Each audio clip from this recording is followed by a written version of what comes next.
also shares some things that the Komodo does, like the Wi-Fi, and it's pretty interesting. So one of the big differences is it actually uses CF Express media, which is pretty common on like the Sony A7S III, I believe, uses CF Express. The Canon EOS R5 uses that. So it is becoming the new standard, and it makes sense that they went the CF Express solution. So this camera shoots 8K at 120 frames per second, which is pretty interesting in 17 by 9. It shoots 8K at 150 frames per second at 2:1 aspect ratio. You also got 7K up to 140 frames per second. We have 6K at 160 frames per second, 5K at 192 frames per second, 240 frames at 4K, 320 at 3K, and 480 at 2K. So I think for a lot of the people who are looking at Komodo to kind of be that slow-mo camera, I think this will solve a lot of your issues if you're trying to shoot high resolution, high frame rate. This camera will absolutely do it. As you see in the compression ratios, they're sticking with what was in Komodo. So it's HQ, MQ, LQ, which if I remember was around 2:1 to HQ, 5:1 to MQ, and 8:1 for LQ. Again, that's rounding, not the exact numbers. So it's interesting that they did that. It's a little unfortunate because the one thing I noticed with Komodo, and you're definitely going to see this in this camera, it's nicer to have the higher compression, to have smaller file sizes, but it's all going to come down to who this camera is aimed at, and we'll get to that in a little bit. I'm going to go over and check the comments. All right, just want to make sure that I am doing well, and that you said the echo started again. Well, we'll have to check it out. We'll have to see if it's there. You know what it may be? Maybe this. Let's go. All right, anyways, we'll finish up this and we'll go back to it. So weighs at 4.03 pounds without the body cap and CF Express card. It's got an integrated V-lock, unlike the Komodo, which has the BP955 batteries. Which, I mean, I pretty much use V-mount batteries on my Komodo all the time, so I can understand why they went with this. It's using IPP2 image processing. It's got dual channel microphones, Wi-Fi for camera control. This has a built-in USB-C. Unlike the Komodo, you had to get the the Komodo Link adapter to get USB-C. Does 12G SDI, as we covered. There are monitor options. The 7.0 inch LCD, but it also offers the wireless 1080p and the integrated 2.4 inch LCD for camera control. But the main difference is there is no video preview, which it's funny. My buddy Geoff just called me before I went. Geoff Malo called me before I came on here, and we were wondering about that, if the LCD on the side did video preview, and I figured it was in an interesting place and a little small for video preview, so that answers that question. And it uses the Red Control app, which is a great app. I've really enjoyed using it. Let's go back over here, and let's take this off. So what do you guys think? I'm kind of going to go into my shtick in a second of what I think of the camera, but what are you guys thinking in the chat? I edit projects. Frame rates are amazing. Yeah, I do think the frame rates are pretty sick in this camera.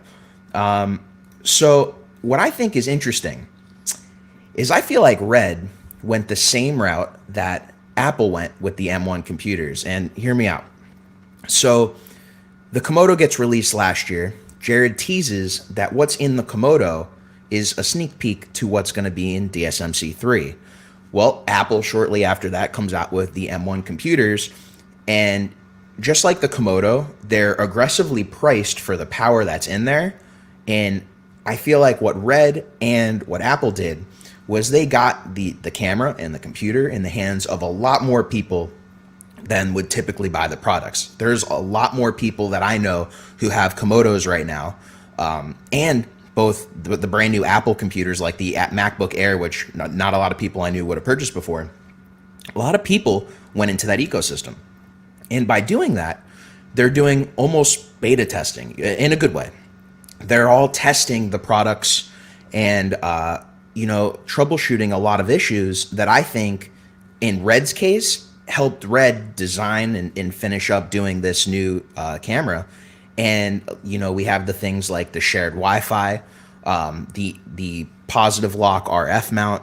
There's certain things that we as Komodo owners pretty much beta tested to get the next flagship camera the best it could possibly be. And I believe Apple kind of had the same idea with the M1s, where they had so many people beta testing it. When they finally come out with their Apple Silicon higher end computers, it's a lot of it's going to be thanks to the people who went out and purchased the original M1s. So I think that both Red and Apple did a sick job coming out with this program, getting it into the hands of a lot of people, and it was pretty cool. Just gonna come down here into the chat. So let me know if you guys hear any echoing, because it would be unfortunate for the podcast version if I have to go through and cut a lot of this stuff. But let's go back over here. So I am testing a new live stream rig today because I wanted to come over here to my computer, my iMac, and be able to do this live stream. And let's stop sharing there. I wanted to be able to do this live stream from my iMac, because I don't know if you guys were part of the last live stream we did where I do it in my normal spot, which you can kind of see behind me over there. And it's just easier to do it from this position. iEdit Project says, great point. I'm waiting on the M1 professional iMac. Yeah. And I'm waiting on to see what they do. I ended up getting a 2025K iMac because I just couldn't wait to edit my projects. I was in dire need of a computer, but I mean, I think that was kind of what happened. I think everyone unknowingly and not maliciously beta tested these computers, and it made the products much better. Let me go over to here. So, CF Express was something that I guess it makes sense because the transfer rate is much better. One of the things I liked about having CFast 2.0 was being able to use the same media across cameras, but CF Express is the way of the future, especially shooting 8K at 120 frames per second in these compressions. Very interesting. Grab this over here. So yeah, I mean, I think a lot of us thought that there was going to be a big announcement video, and what it turned out to be was the video is going to be later on today. I believe. When did they say? I think it was 2 p.m. PST, which is 5 p.m. Eastern Standard over here, and they're going to do a huge Q&A on the Red channel about anyone's questions, what's going on with this camera, the V-RAPTOR Stormtrooper Edition. So it's, to anyone who missed it earlier, so it's $24,500 for the Stormtrooper Edition. I don't know what the non-Stormtrooper Edition is going to cost. The starter pack is $29,579, and that comes with the small HD monitor, comes with some rigging, comes with a Red Pro Red Pro CF Express 660 gigabyte card, CF Express reader, 2 Red Volt micro V mount batteries, a charger for the V-Lock batteries, 2 V-RAPTOR wing grips, and an EXT to timecode cable, which is interesting. Like the only thing I bought with the Komodo when I first got the Komodo, I got a Stormtrooper Edition, and there was a list of all the accessories, and they're like, do you want anything from this list? And I'm like, just the timecode cable, and I'm good, because I need the timecode. So good that they put it in there. The interesting part was the price. I will admit I was wrong on the price. I thought that it was going to be a $30,000 plus camera for what it offered, because it was VistaVision 8K, higher frame rates than what was being offered before with VistaVision Red and the Monstro.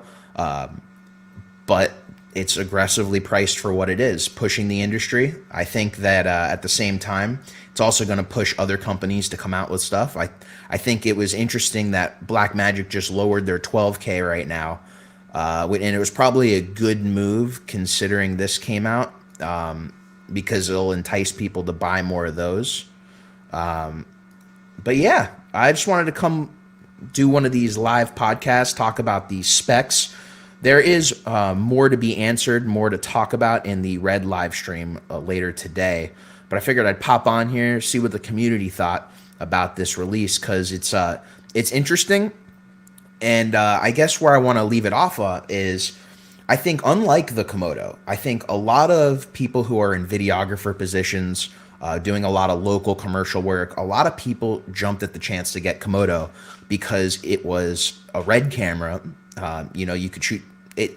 I said it in my podcast last week. It's essentially a 24p 6K camera, red camera. It comes with all the good, all the bad that comes with red. There's nothing. It's special because of how small it is and in all the situations you can put it in, the global shutter, the image quality. But it's what you can expect from a red camera. And I think a lot of people thought that this camera being announced was going to be like the Komodo 2. And I think it's really geared more towards the high-end professional market, people who are shooting cinema. You'll always get the hobbyists. I know people that have had heliums and monstros that don't shoot for a living. They just love cameras. So you'll get some of those, but I think this is really aimed towards the professional market. I think that's where that's why you see the price of where it's at. It's again aggressive for what Red offers, especially compared to what the Monstra was, and it being 17 plus stops of dynamic range. I mean, this is going to be a killer camera. I'll be the first to go out there and say I'm not going to rush to pre-order it. It's not because it's not a good camera. It's just not necessarily something that I can see owning and fitting it into my workflow. I could totally see renting it for certain projects. I don't know when that will be. It looks like at least availability on this, they're saying 3 to 4 weeks if you ordered today for the Stormtrooper model. So let's see what the price is, when the availability is for the regular model, whenever that does come out. I'd like to see if there's, is there? Only certified and approved media will ensure optimized performance.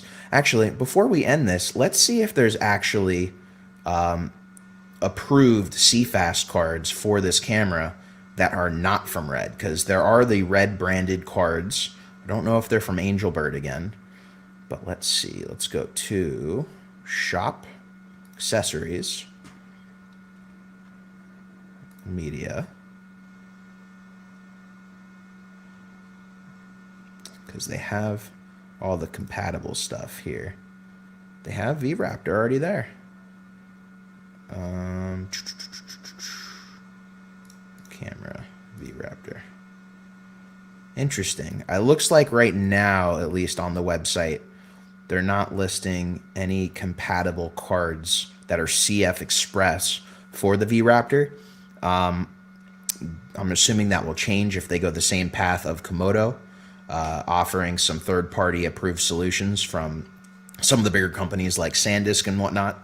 But at least as of right now, I don't see any on their website. So I guess we will all kind of stay tuned for that.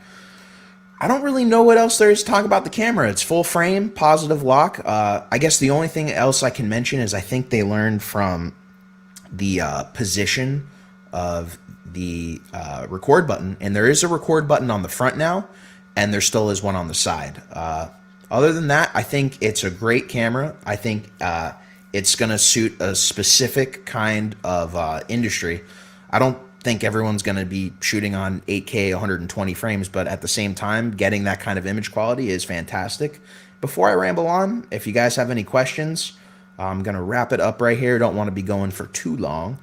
And yeah, that's it for today's episode. If you guys are new to the channel, be sure to subscribe to the YouTube channel to see more content like this. I'm trying to do these podcasts once a week now as I'm home. I will be gone next week, but I may do a podcast on the road from my hotel room. We shall see. But yeah, I'm going to end it here. Thank you all for tuning in to today's episode. Sorry I didn't, if I had the echoes going on in the beginning. Again, this is the first time me doing this live stream from this iMac, and it's part of the reason why I actually have this camera over here instead of doing it from over there like I did last week, as I noted in the beginning. Nathaniel, I appreciate you too. Thank you for joining me live on this. I know it's a little impromptu. I was planning on doing it a little bit later, but I guess we'll all be eagerly awaiting the Q&A. And who knows, if you guys are here, if a lot of new information is released after the Q&A, what I'll probably do is do a second live, maybe tonight after the Q&A, and then probably for the podcast listeners, combine both of these into one podcast episode. That way it's not me rambling the entire time. And who knows, maybe I'll have a special guest on with me tonight. So anyways, guys, thank you for watching. And I hope to catch you on the next episode. Until then, have a good one, everybody. Have a happy Wednesday.